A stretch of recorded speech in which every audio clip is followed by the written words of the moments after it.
Now we are going to study about Abraham, but before that, let us turn to Galatians chapter 5, verse 19 to 21. Galatians chapter 5, verses 19 to 21.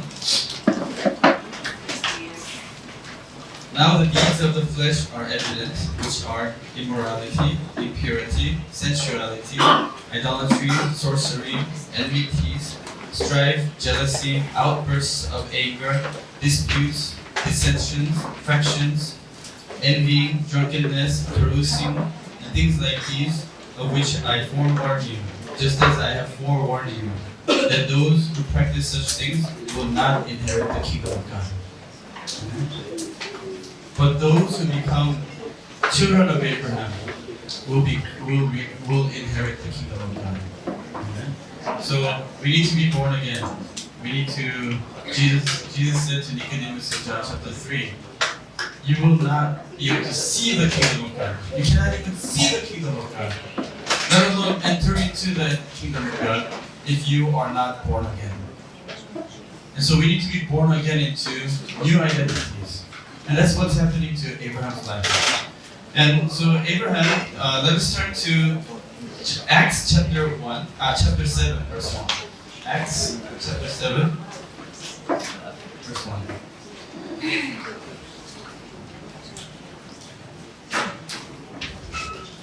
Acts chapter 7, verse 1, it says, this is Deacon Stephen's testimony and his account of what happened. And remember when Deacon Stephen was being martyred, heaven was opened up, windows of heaven opened up, and he was able to see heaven. And so his message is very spiritual.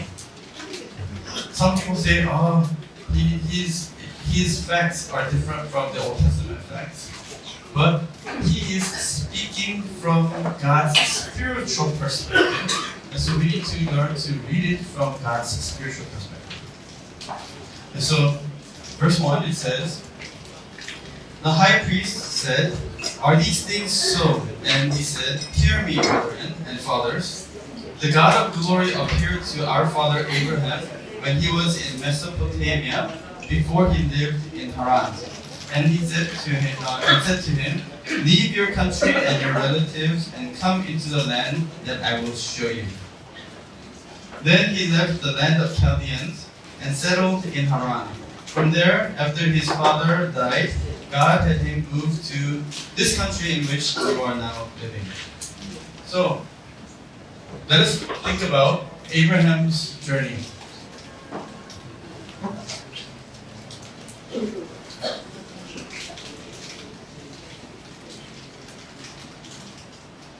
Also, you can consider it separation.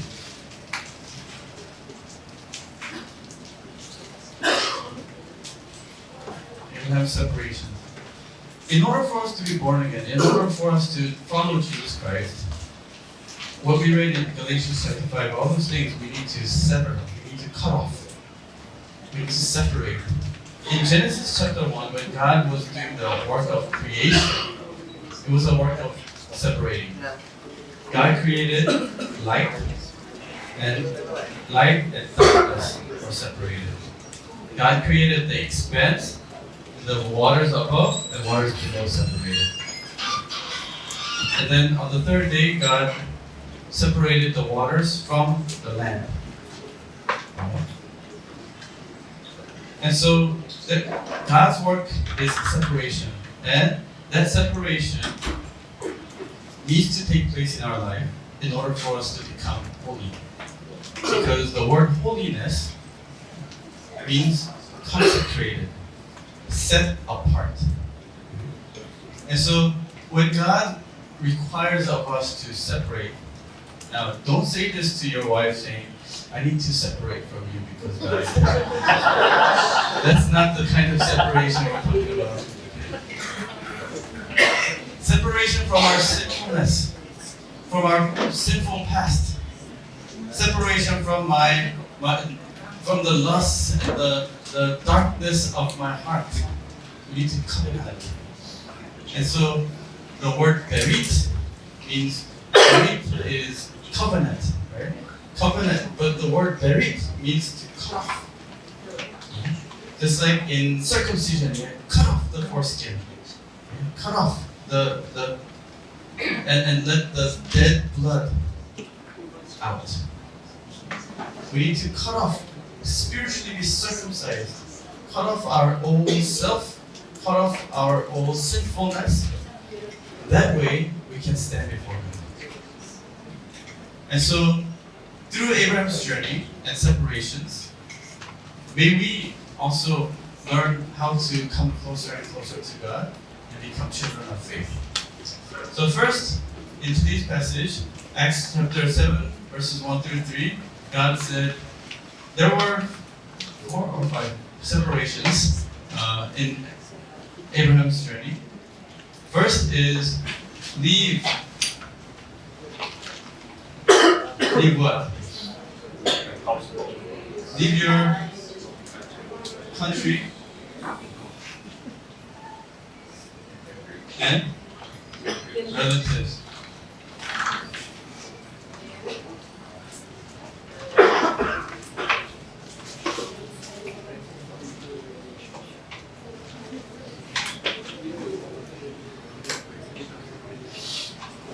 Right? Leave your country. Let us read it one more time, verse 2 and 3. And he said, "Hear me, brethren, and the God and Father. The God of glory appeared to our father Abraham, and when he was in Mesopotamia, before he lived in Haran. And he said to him, leave your country and your relatives, and come into the land that I will show you." He said, leave your country and relatives. He's saying, the country is one's origin. No matter how good another country may be, we want to come back to our home. It's my roots, my home. It's where I am from. It's my pride. Ur of the Chaldeans, however, was a city of idols. So God is telling Abraham, that is not your home anymore. You have to start considering yourself a citizen of heaven. So change your home, change your country. And so Hebrews chapter 11 verse 16 and the following tells us, Abraham never considered this earth his home. He was always looking forward to the true home in the kingdom of heaven. God said, leave your home, meaning this is not your home anymore. Do not depend on this world. Don't say, oh, because I am from this world, I have to do this. No, God says, change your origin. Where are you from? If you ask me, where are you from? I say, I'm from Singapore. But then, I was born in Korea. I was raised in America. I don't know where my home is. So I kind of conveniently say, where my church is and where my family is my home right now. But then, where is my true home? God is telling all of us, your home is not Philippines. My home is not Singapore. Our home is heaven. That means we need to live our life with an aim, with a purpose to go back to our home. Amen? So God is telling Abraham, you need to start considering your home somewhere else, not here. You have to leave. Is it easy to leave your home?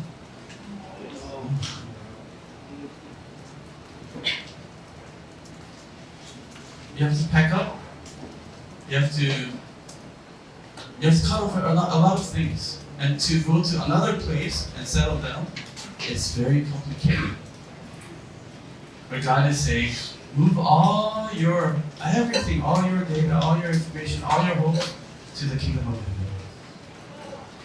Second, he says, leave your father's house.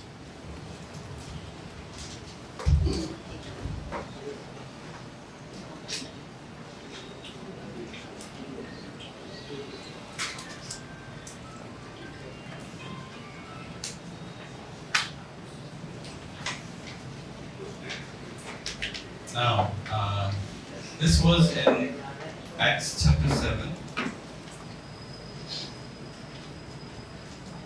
This is in Genesis chapter 12, verse 1. Genesis chapter 12, verses 1 to 3. So let us turn to Genesis chapter 12.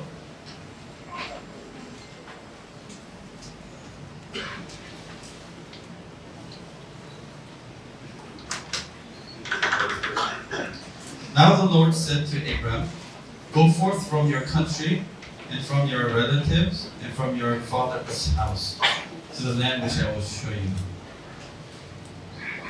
Now, leaving from the country is one thing, but leaving your father's house is another thing. Okay? Of course, we get married and we leave from our father's house, but this is especially during that time, leaving the father's house is not an easy thing. It's not a thing to do for a son, especially if you're the son that is taking care of the parents.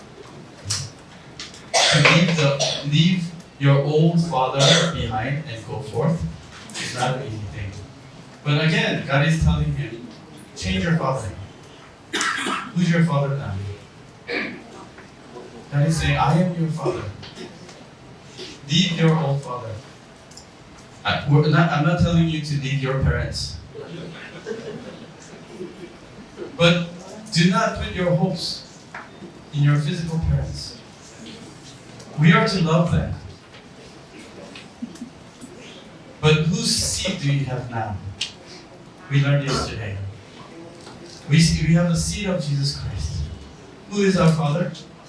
He is our Father. Amen?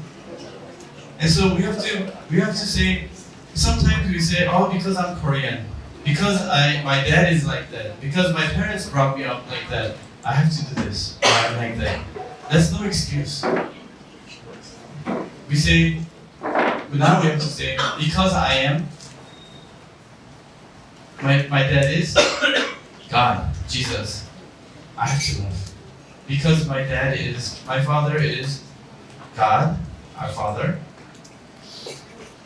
my life needs to change. One thing here before we continue on to the next ones. Why the difference? In Acts chapter 7 it says, leave your country and relatives. Genesis chapter 12 it says, leave your country, your relatives, and your father's home. Why the difference? Where was Abraham here when in Genesis chapter 12? Where was Abraham living? Ur or Haran? Let us turn to Genesis chapter 11. Go back to Genesis chapter 11.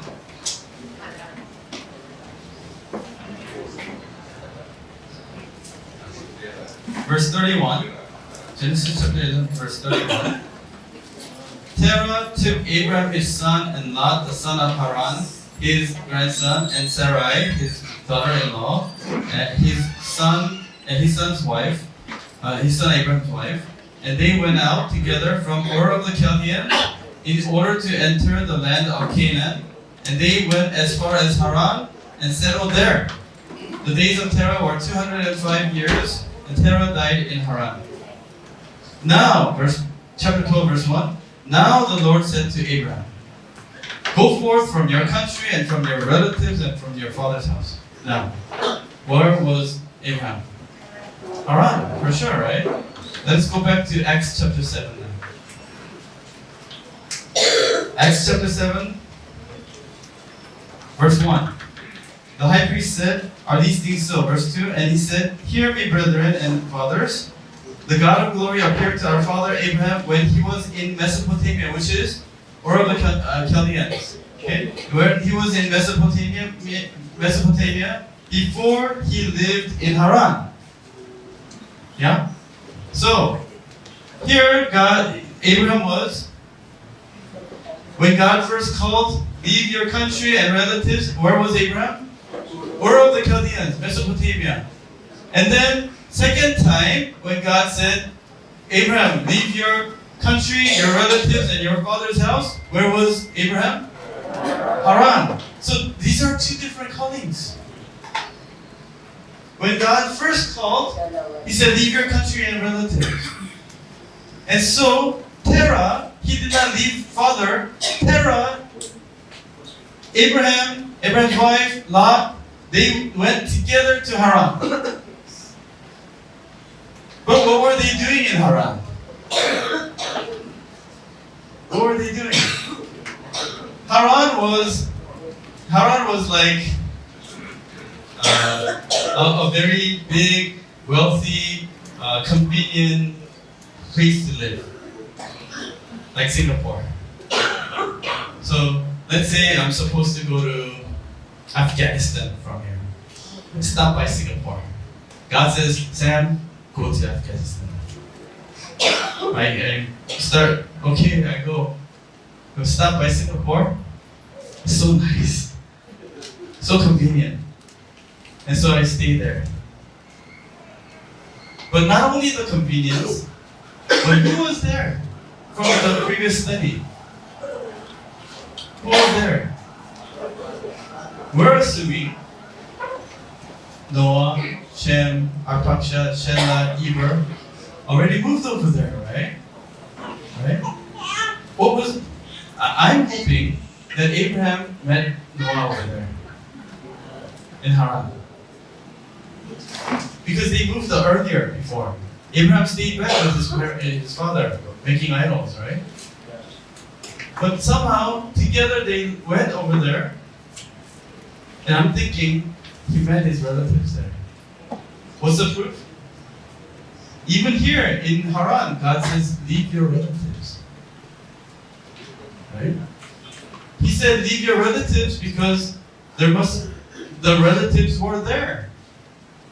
Right? If there was no relatives living in Haran, God would not say, leave your relatives. Don't you think? So I'm thinking God allowed Abraham to stay in Haran for a while to learn. He needs to learn. He needs to be equipped to go down to Canaan and live by faith. So now the time came, and God said, Abraham, now leave your country, Haran, leave your relatives that were there, and now leave your father's house. When did he leave?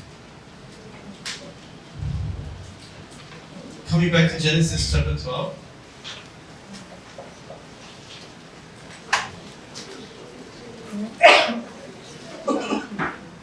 But before going to Genesis chapter 12, okay, Genesis chapter 12, what verse is it? 3-4? Verse 4, right? So Abraham went forth as the Lord had spoken to him, and Lot went with him. Now Abraham was 75 years old when he departed from Haran. Okay? Now let's get back to Acts chapter 7. We're going to come back and forth. Okay, so keep your pencil or finger there. Acts chapter 7, verse 4. Then he left the land of the Chaldeans and settled in Haran. For sure, right? He settled in Haran. From there, after his father died, God had him moved to this country in which you are now living, which is Canaan. Okay. Abraham left Haran at what age? We don't know what age he left Ur of the Chaldeans. The Bible doesn't say. But we know when he left Haran. At what age? Okay. 75. 75, he left Haran. Genesis says. But Acts says, it is after his father died. So his father, what's the age difference?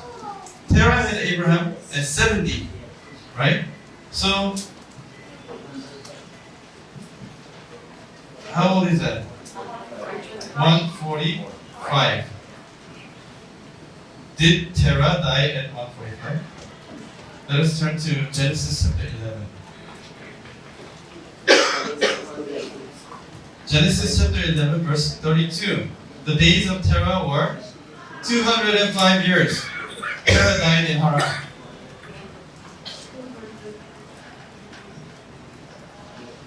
Is the Bible wrong? What's happening here? It says that Abraham left Haran at 75. Terah was 70 years older than Abraham. So Terah was 145 when Abraham left Haran, right? But Acts chapter 7 says Terah died before Abraham left. Who is wrong? Both right. How is both right? 145 is not 205. So did Terah die at 145 or 205? Is it because Stephen got hit by a rock, he cannot remember? Is it 145 or 205? Bishop can answer. But I will try because I have time until 12. What's the 6 years? Missing. When did he really die?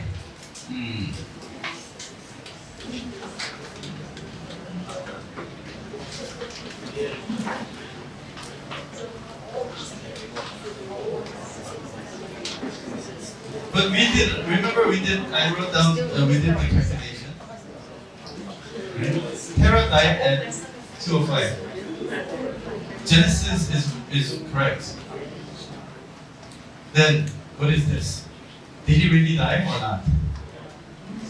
And we have to read, and this is something that Reverend Abraham Park really shocked us with, because he reads in the original language. And in the original language, in Acts chapter 7 verse 4, when it says, after Terah died, that Greek word, die, is a little bit interesting. It's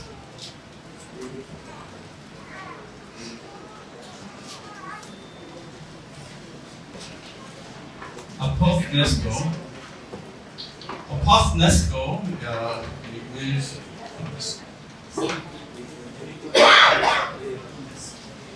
this is a Greek word that means to die. But Apostle Paul uses this word in some other interesting ways. So let us turn to 1 Corinthians.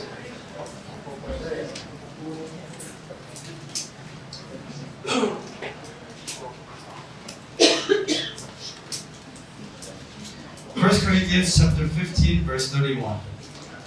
1 Corinthians chapter 15 verse 31. 1 Corinthians chapter 15 verse 31.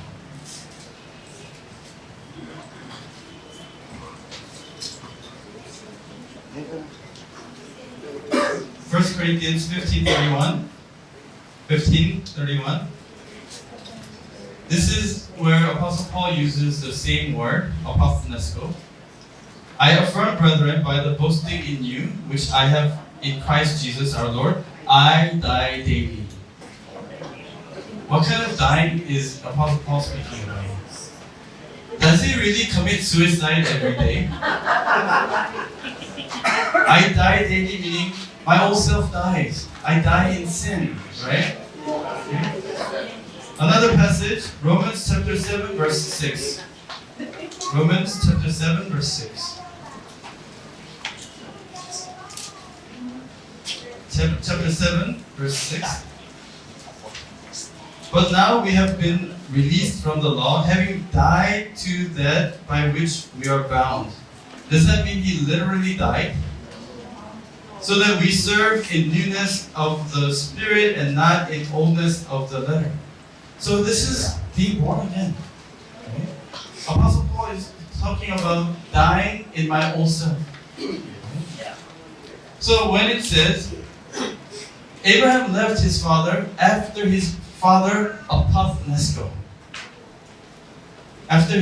So in Abraham's heart, When God said, leave your father, he had to sever, cut off. This die is cutting off my attachment to, my dependency. In his heart, his father is no more. My real father is God. He's not rejecting physically. He's not being a bad son. But his hopes and his beliefs and all these ideologies are not following his father anymore. He's following his true God, true father. Let us also turn to same chapter, Acts chapter 7, verse 23. Acts chapter 7, verse 23. Same author, in the same context, uses, and let us read it first. Acts chapter 7, verse 15. And Jacob went down to Egypt, and there he and our fathers died. This is really talking about literal death, right? Yes. Acts chapter 7, verse 15. Acts chapter 7, verse 15. Again. And Jacob went down to Egypt, and there he and our fathers died. This is talking about historically, really the fathers, and it's Jacob that died in Egypt. Right? And the Greek word here is not apothnesko.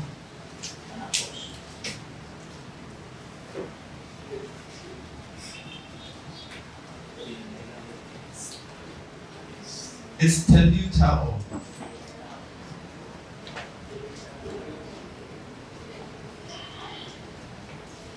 Telutao means literal death, really dying. So I believe he intentionally uses the two different words to mean death to tell us two messages. Jacob and his fathers and the fathers in Egypt really died. But when he's talking about Terah dying before Abraham leaving Haran, he's not using the same word. So, in order for us to go forth and obey God's word, and I believe God is calling you to different places and different ministry.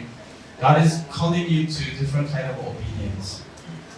But in order to obey, we need to leave terror. Terror needs to die. What does terror mean?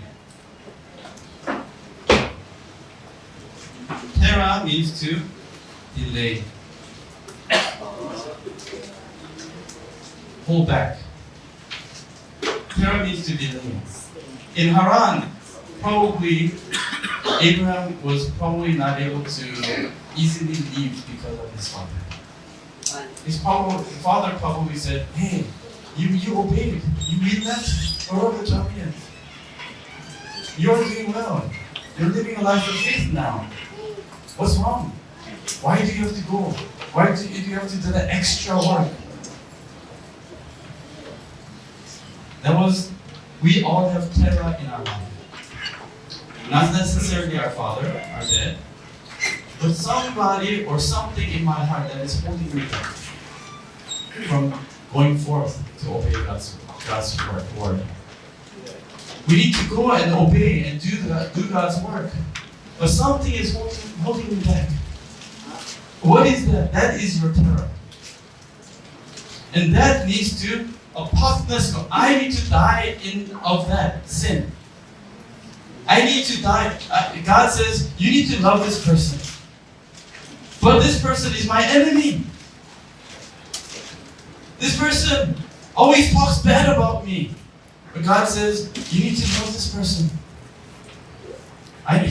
My terror is my anger inside. All the gossips I heard, this person is talking bad about you. That's my terror. That's holding me back from loving this person. I need to die of that. I need to cut that off. If God says, love this person, then all that does not matter anymore. Even if the person hates me, I need to love him. That's your terror.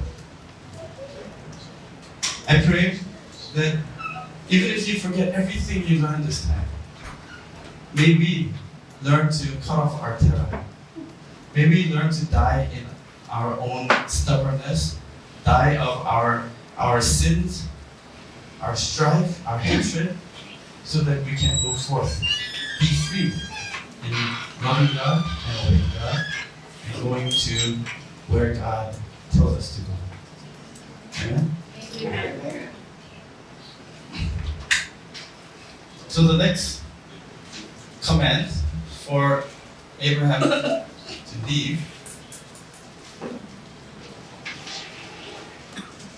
God says to Abraham, let Lot, your nephew, go.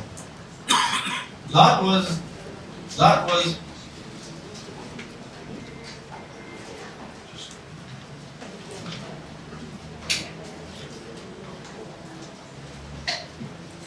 sounds weird. Let Lot go. It's in Genesis chapter 11. Because God blessed both Lot and Abraham so much, they needed more field, and there was some strife between the servants of Lot and servants of Abraham. Genesis chapter 13, verses 1 through 11. Genesis 13, 1 through 11. Lot was his last blood kin, relative that he had. He was like his own son. But God says, let him go. Because if that strife continues on in your relationship, you cannot continue to do God's will. Do not hate him, love him, or separate him. Because your attachment, your human, physical feelings, humanly feelings will get in your way. And so in your ministry, in your work, we need to be aware. If my human thoughts and human feelings, and human attachments are too strong, it might get in the way of the Lord's work. So he says, let Lot go. But he says, Abraham says to Lot, because Lot, I don't know what he was thinking, but Lot was ambitious. And so Abraham tells Lot, any land you choose, I'll give it to you. And I'll go the other way.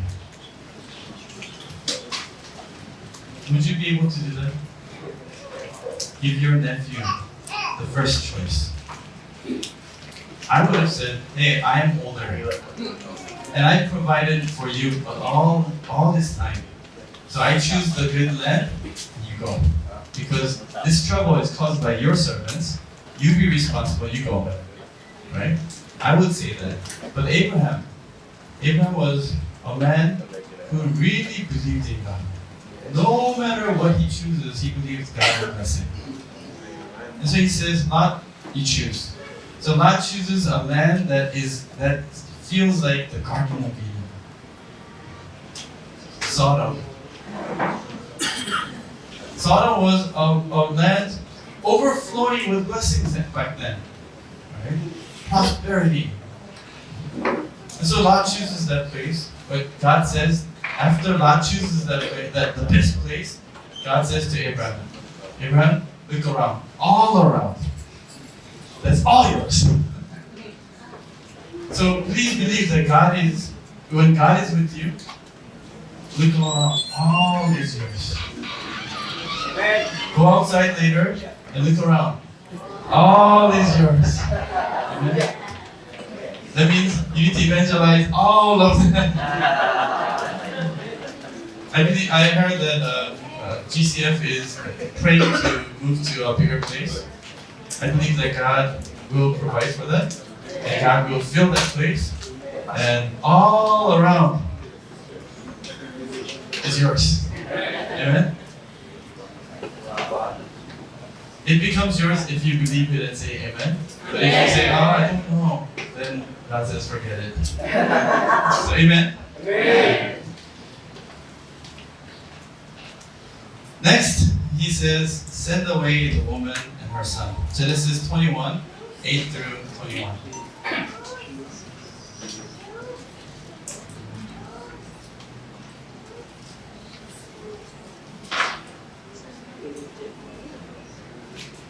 Send away Ishmael. Genesis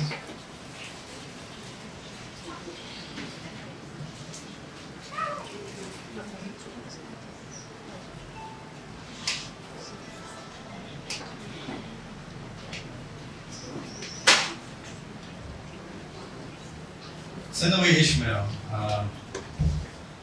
Ishmael was his first son. Even though it's from Hagar, it's his own seed.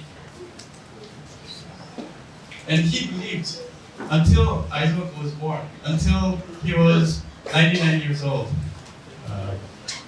He believed that Ishmael was the son, the promised son. So for those probably about 14 years, he poured out his love to Ishmael.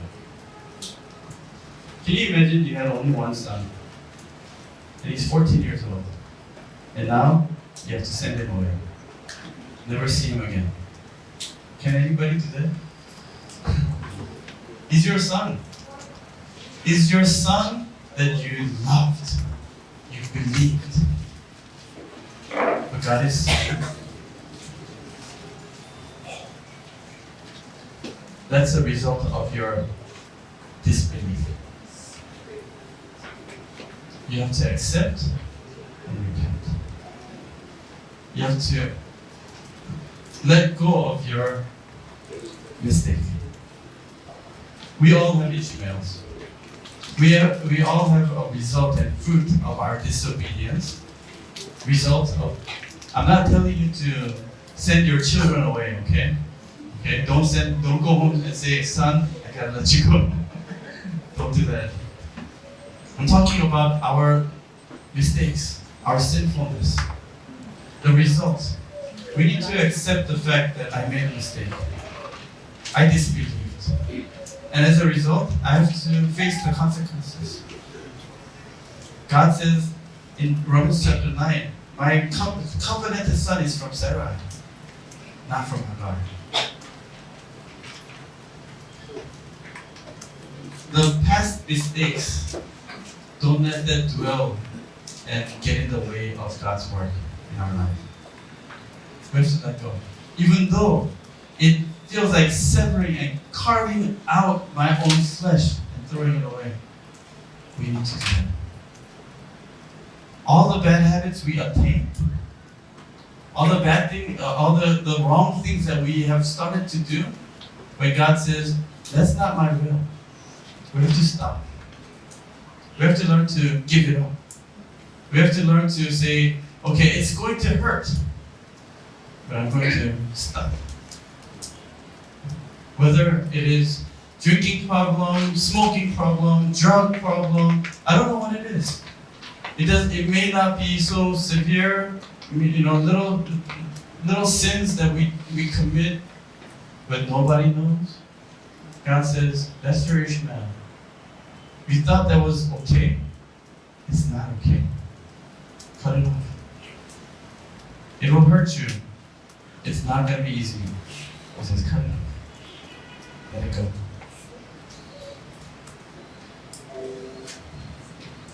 I'm not going to dwell on these too much because the last one is the major. Fifth, God says, sacrifice Isaac. See, after sending away Ishmael was hard, but God gave him Isaac.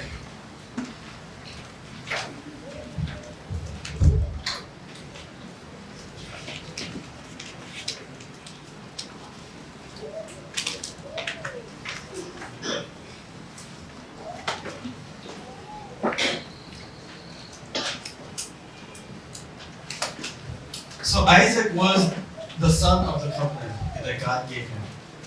And finally, he said, everything's good. I have this son, I'm in obedience, and all I need to do is to wait for him to grow up and have children. And God said, through this seed, your descendants will be many as the stars in the sky.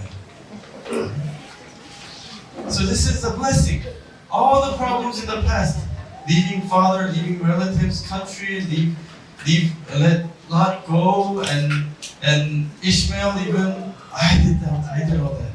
Now, I can retire. Now I can live comfortably with peaceful heart because Isaac is here. And all of a sudden,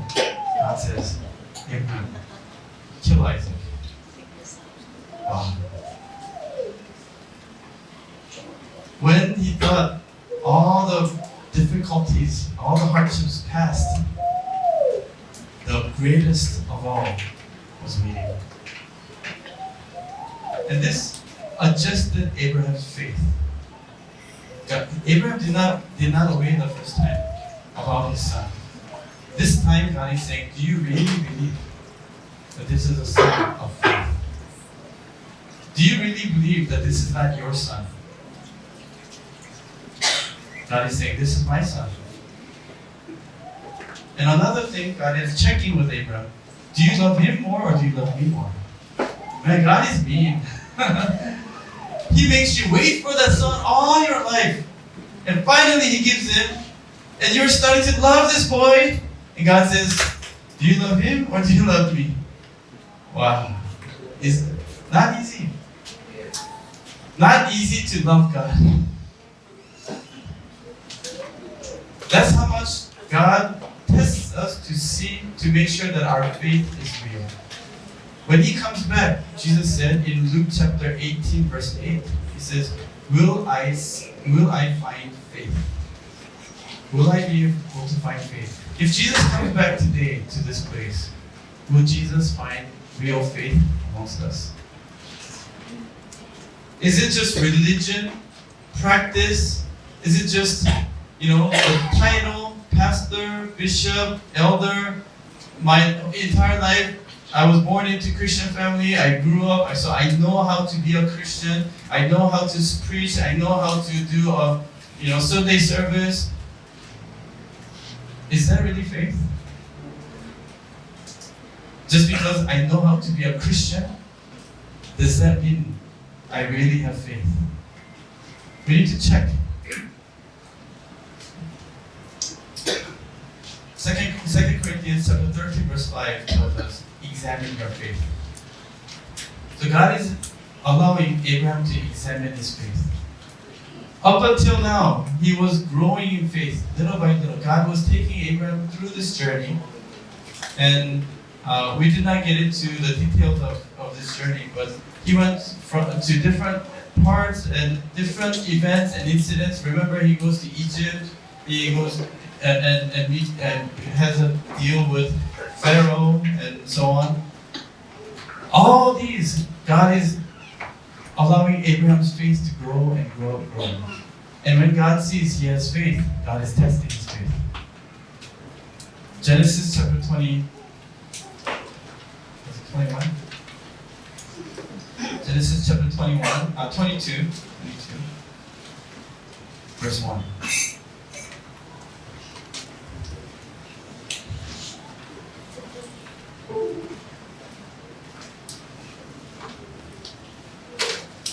Genesis 22, verse 1. Now it came about after these things that God tested Abraham. He said to him, Abraham, and he said, here I am. He said, take now your son, your only son, God knows, your only son, whom you love, Isaac, and go to the land of Moriah and offer him there as a burnt offering on one of the mountains of which I will tell you. Who's able to do this? Anybody have children? Okay, let's forget about your children. Anybody have a pet? Today, if God says, go and sacrifice your dog or your cat, burnt offering, can you do it? No. Even our pets, we have a hard time doing that.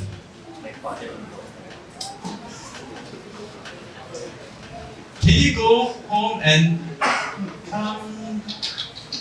with a knife, slit the throat, let the blood out first, cut the head, cut all the limbs, all the legs, and cut open the belly, take out the intestines, and put it on fire.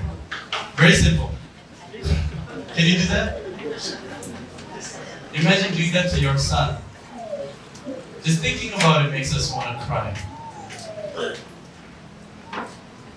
It's not just this physical aspect that was difficult, but For Abraham, it was even more difficult because of what God said. God said, through this son, I will bless you.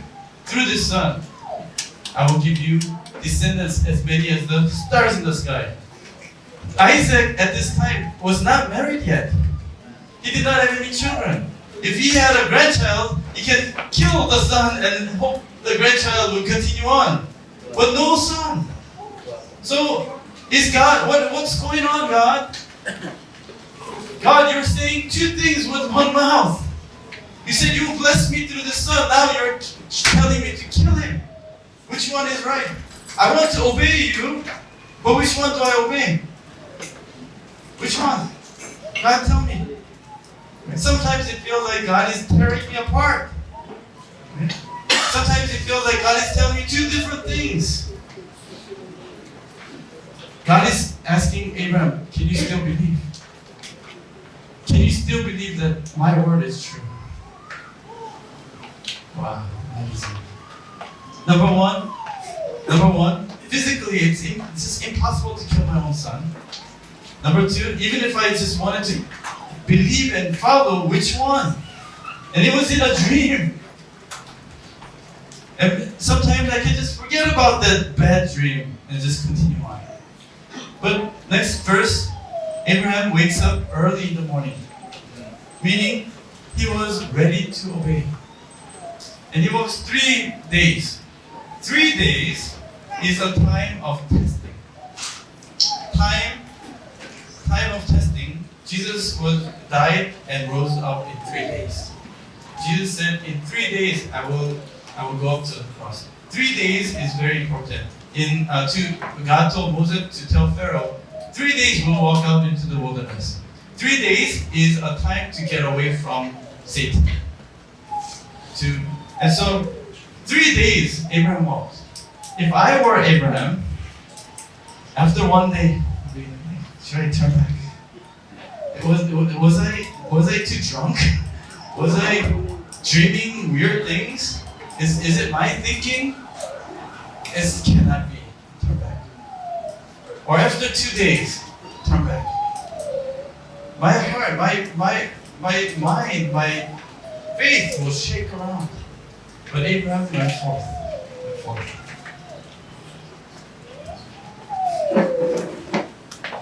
Now let's go back to Genesis chapter 21. On the third day, verse 4, on the third day, Abraham raised his eyes and saw the place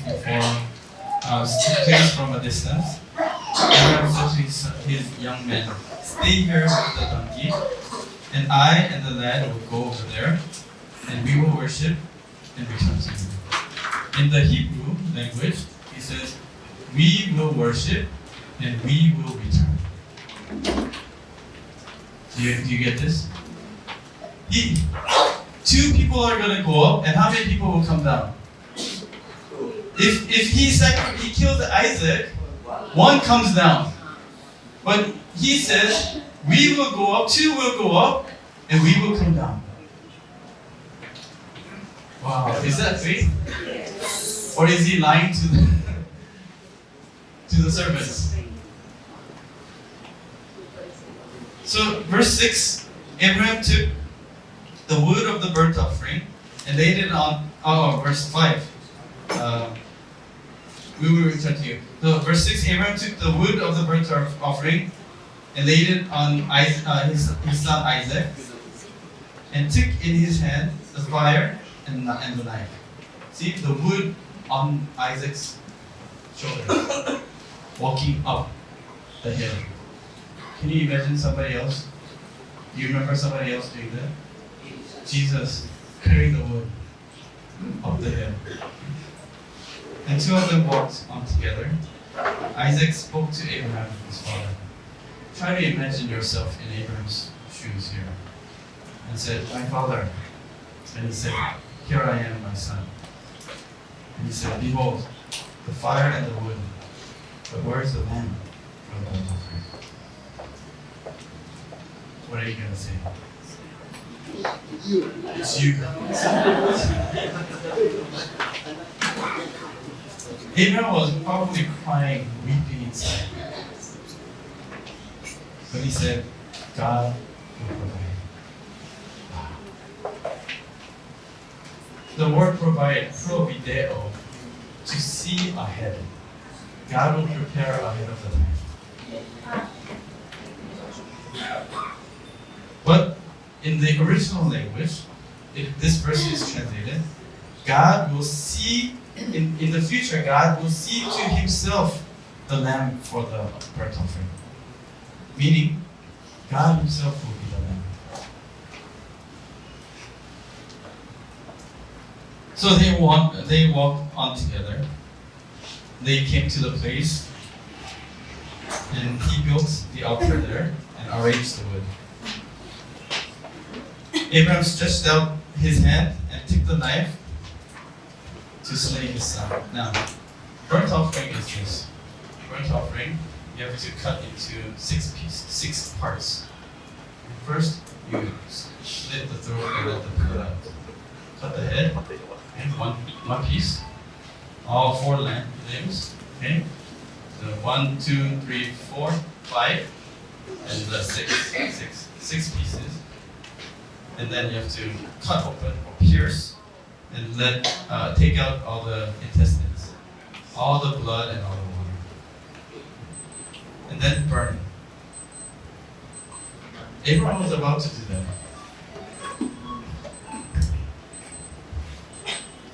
And then God says, stop.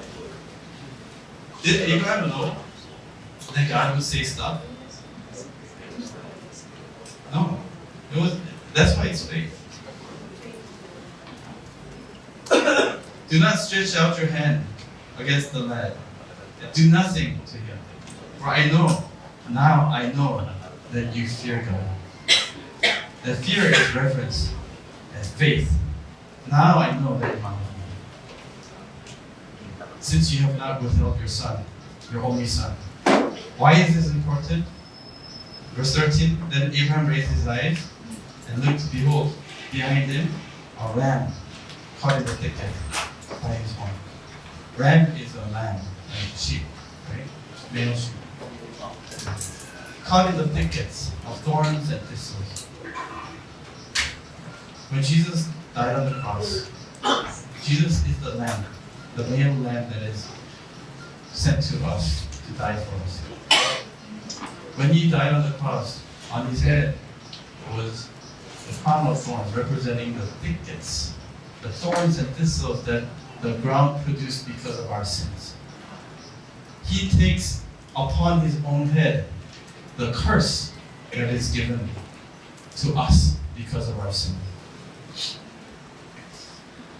It says, Abraham looked and behold, behind him. But this Hebrew word, behind, is usually not used in terms of spatial areas. Behind is space, behind you. But usually it is used in temporal terms. Temporal meaning later, afterwards. So some of the Jews translate this, saying, then Abraham raised his eyes and looked, behold, after him, in the future, he saw a ram caught in the thicket to be offered up instead of his son. This obedience was very important, not only because God wanted to test his faith and love, but because God is doing this to show us what he will do to save us. God, Abraham, that's why he became the father of faith, representing God the Father. And he sent his only son. That's why God said, Abraham, sacrifice your only son. He sent his only son to die on the cross, to die in a burnt offering. Why is that a burnt offering? The cross is a burnt offering. First,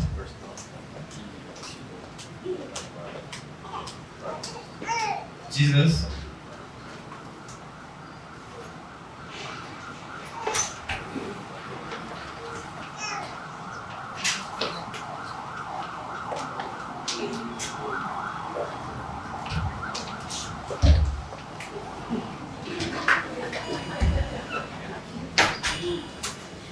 On his head was a crown of thorns. His head.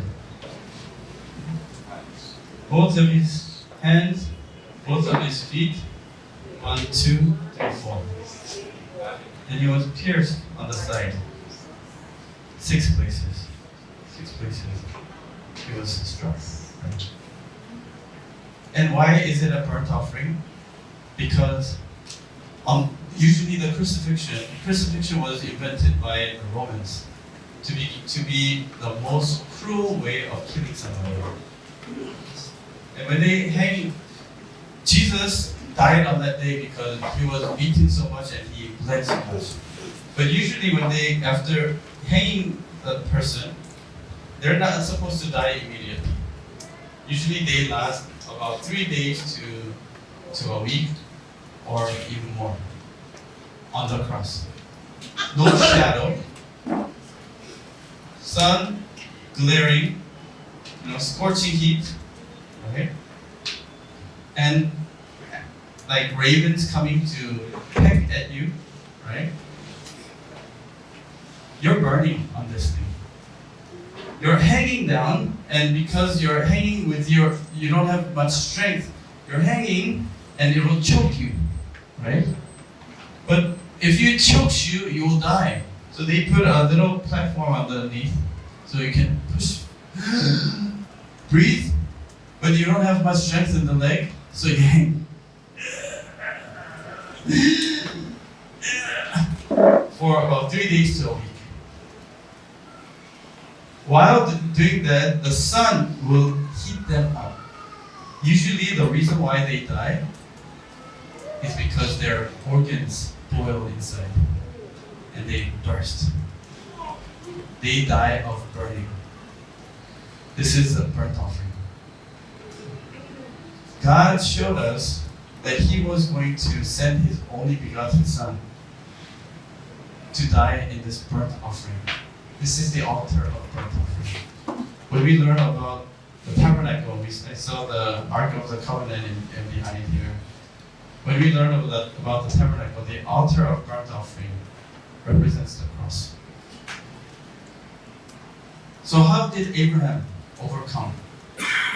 And God used Abraham's faith to tell us what He is going to do. Abraham had God to say, stop. But on the cross, nobody was there to say, God, stop. I will believe. God, stop. Stop. Don't die. Don't let your son die. I will die. Nobody was able to say that. How was Abraham able to obey and believe? Let us turn to Hebrews chapter 11, verse 17 to 19.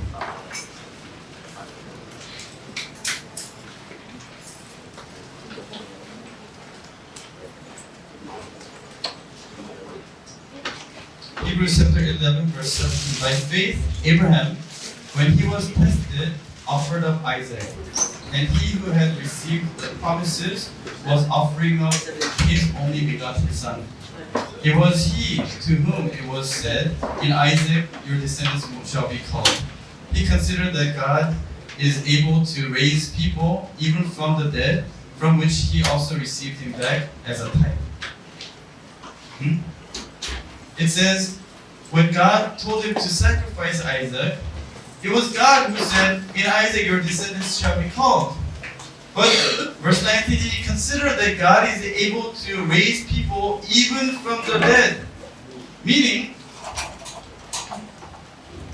right now we believe in resurrection, right? Because Jesus rose again. Back then, there was no such concept.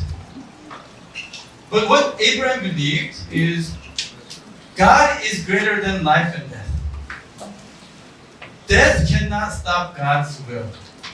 Amen? Let us not be afraid of death. Death cannot stop God's will. So Abraham believed God is greater than death and life. We get into trouble because God, you told me that you're going to give me descendants through Isaac, but if you kill him, That cannot happen. But God is saying, no, even if you kill him, I can make that happen still. So what's more important? All the calculations and situations and circumstances and conditions? No. God, what's important is obey God's word first. And Abraham believed. How did he believe that? He, in his life's journey, he met God several times. And he was able to believe. This God, even death and life cannot control him. God controls life and death. And that's why Jesus comes later in Matthew 22, verse 37 and the following. Matthew 22, Jesus says, I am the God of Abraham, Isaac, and Jacob. I am not the God of the dead, but of the living. God is saying, Abraham, Isaac, and Jacob, although they are dead physically, they are the living. He had the faith of the living. He knew, he believed, death will not stop God.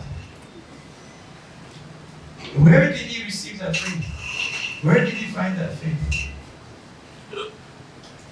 Where do you think?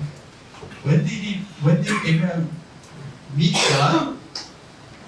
Meet a special person that represents God and receive a special blessing. In Genesis chapter 14, after fighting against the 4 nations to save his nephew Lot, he meets king of Salem named Melchizedek. Melchizedek, he gives to Melchizedek 1/10 tithe. Where are you supposed to give tithe to? Only to God, right? But he gives Melchizedek tithe, and Melchizedek blesses him with the blessing of the Almighty. There's a secret to that blessing. We don't have time to get into that. So because of his faith, that faith becomes the foundation for God's work of salvation. And that faith becomes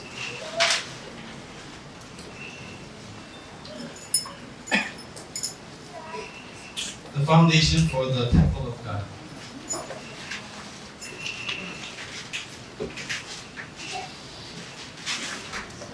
Abraham firmly believed that his life was part of God's plan for redemptive history. He believed, let us believe that what God is telling me is not just about me. God is doing it in a big picture to fulfill his final will. It's not just about me. So Abraham believes in this big picture God is drawing, I am a part. So in that big picture, if this part is not placed in the right place, the big picture looks ugly.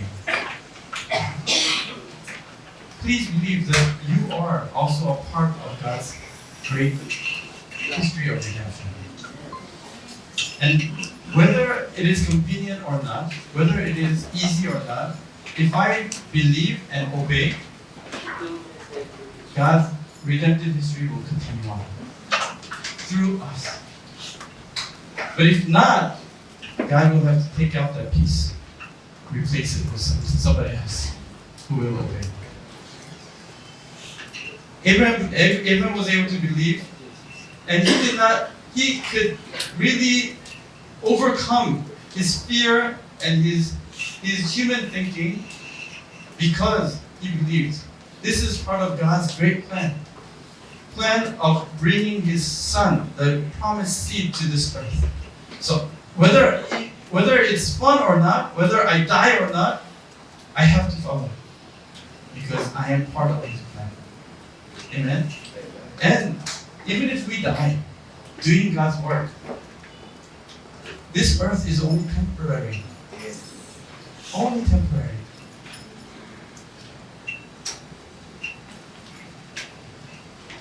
Let's say, from that end to that end is the history of redemption, God's work of redemption. Genesis to Revelation. No. From that end,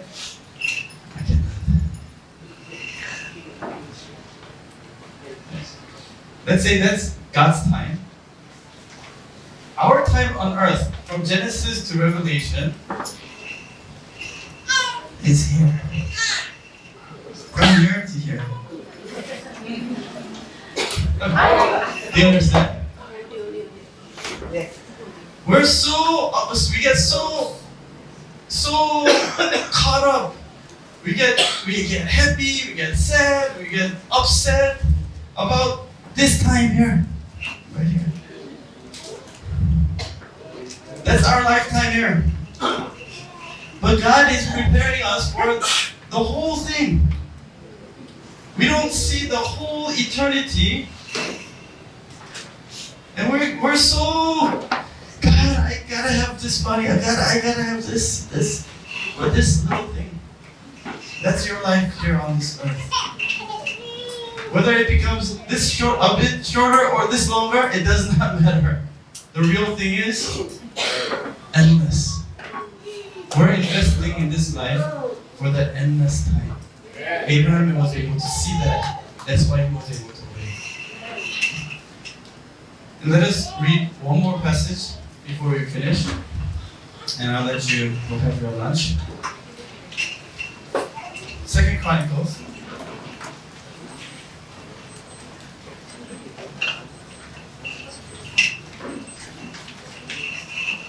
Chapter 3, verse 1.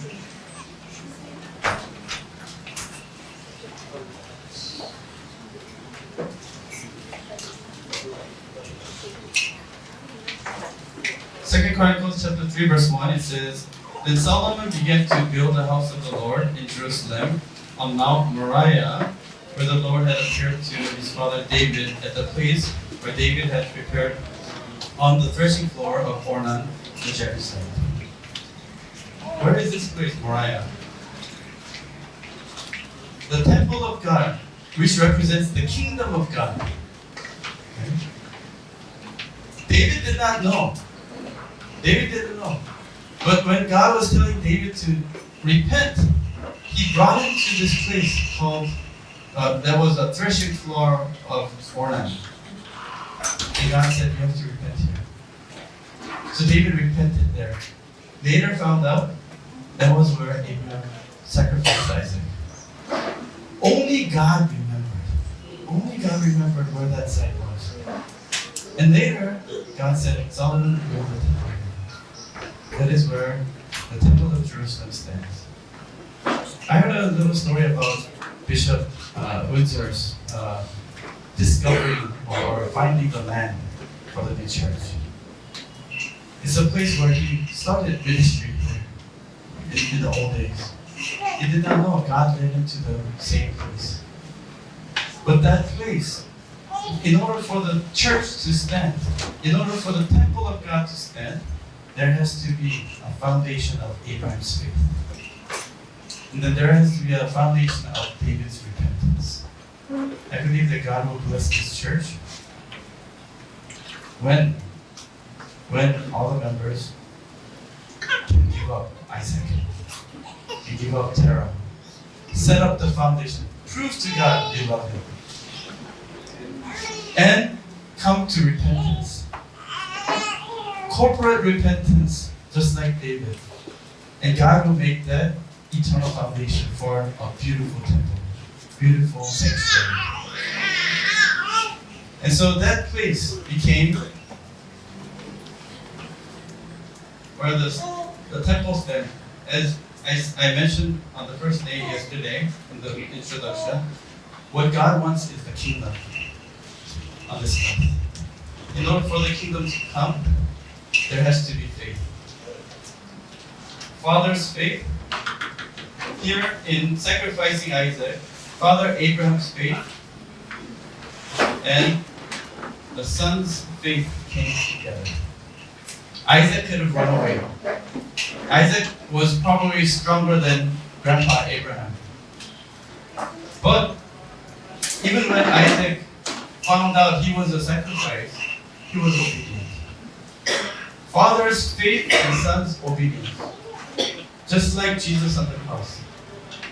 When it comes together, it becomes a foundation for the temple, which is the kingdom.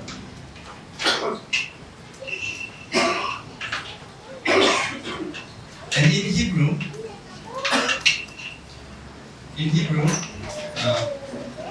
the place where the Jerusalem temple stands right now, you know, in Jerusalem you see the dome, right? Inside the dome, have you ever seen anybody seen what's inside the dome? Or at least you know. Do you know what's in there? Rock. What is that rock? The bedrock. They believe that is the rock where Abraham sacrificed Isaac. That's rock. That stone is called Eben.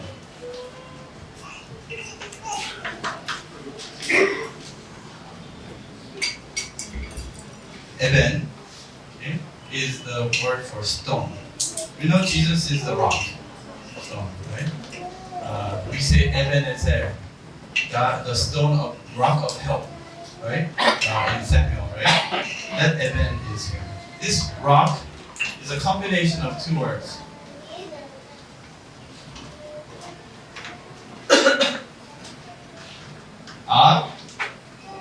Ab means father.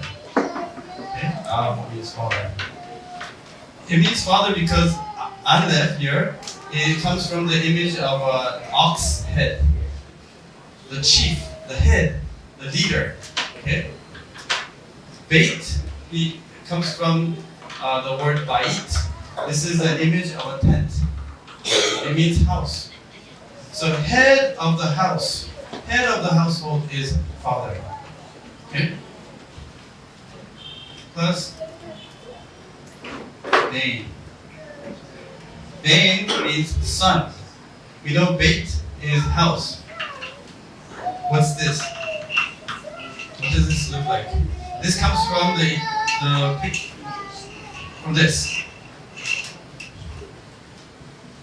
What is that? What does that look like? Sperm, seed. Seed of the house. Seed of that household is the son, right? So, father and son. You put that together because Beit is the same. You say it becomes Aleph, Beit, double Beit, and Nun, Eben, right? Rock, foundation rock, which represents faith upon which the kingdom stands, comes when the faith of the Father and the faith of the Son come together. Right? Who is our Father? We are children of Jesus Christ. Jesus came and showed us our faith. And may we become the sons of obedience. May our faith be combined with the forefathers. And may it become a foundation upon which God's kingdom can stand. And as Revelation 22, the last verse says, "Come, Lord Jesus. May God's kingdom come upon this house, this church, upon all of your households, and upon this area and Philippines, and each and every one of us." Amen. So let us have a time of prayer. This is the end of the lectures for this time. So let us pray that God will bless us with the faith of Abraham. That this church will become a foundation for the faith in Philippines. And not only this church, all the churches that are represented here, all the pastors and bishops, all the leaders. May your churches receive this same blessing to become the foundation of faith and growth and the kingdom that is coming upon this land. And so let us pray for that. Let us once again pray for our children, our second generation, and let us pray for God's work of healing in our hearts and God's blessing of faith in our lives, so that like Abraham separated himself from all those things, we can start to separate ourselves from our sinfulness. Let us come to the Lord.